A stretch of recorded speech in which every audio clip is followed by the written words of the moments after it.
มันตรงนี้นะ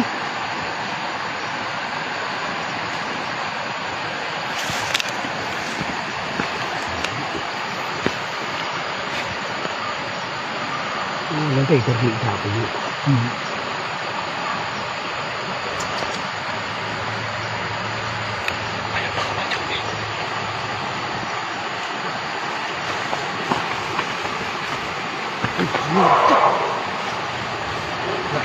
เราไปบนจุดเราไปพัดอยากทางเหนือละตุ๊ดา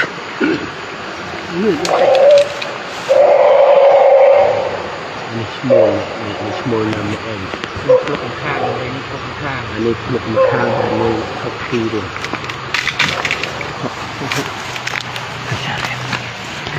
ถ่ายนี้ตรงนู้นนี่ไปเจอ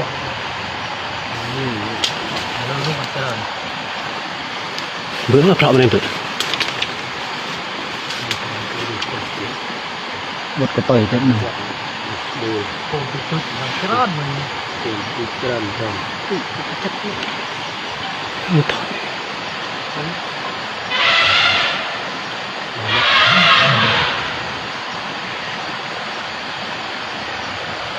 ไม่หรอกเชียวคือเรามาคุยใต้กระมักจะคุยต่อยครับ